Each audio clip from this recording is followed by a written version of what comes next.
আসসালামু আলাইকুম। তাবাসসুমের অনেক ঠান্ডা লেগেছে, এই জন্য কিছু ছাদ থেকে তুলসী পাতা নিতে আসলাম। এখন তাবাসসুমকে এই যে আমি দেখেন দেখবো। কিভাবে কাশতেছে। ওর অনেক দেখবো ঠান্ডা, আমি। দাঁড়াও।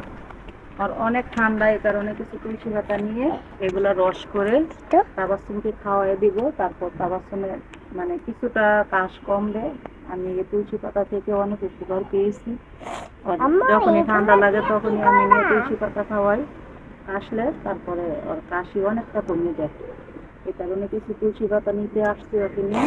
আমাকে খাইতে ও ফেলবি নিজেই তো? বলতেছে আমাকে তুলসী এগুলো পাতার রস দিয়ে এটা খাওয়াও, দিয়া আমি ভালো হয়ে এটা যাবো। দিয়ে খাইতে ফেলবি। আজকে সকালবেলা ঘুম থেকে উঠে বলতেছে, আম্মু আমি আমার দাদুর মতো কাশতেছি, আমার ঠান্ডা লাগছে, তুমি আমাকে তুলসী পাতার রস খাওয়াও। এই কারণে তুলসী পাতা নিতে আসছি।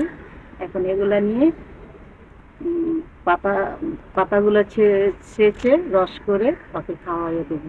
কথা বলো। আর বাড়ি দিয়ে ওষুধ খা।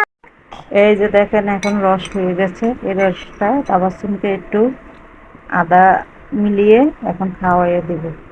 খাওয়ানোর পরে ইনশাল্লাহ কাজ হয়ে যাবে আশা করি, খাবো না। আর কাশবে না।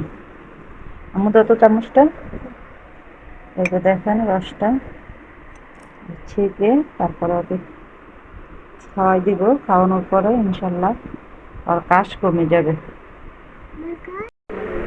এটা যদি কারো কাছে ভালো লাগে তাহলে একবার ট্রাই করে দেখতে পারেন। বাচ্চাদের ইনশাল্লাহ কাজ হয়ে যাবে। একবার খাওয়াইতে পারলে আশা করি আর কাশবে না।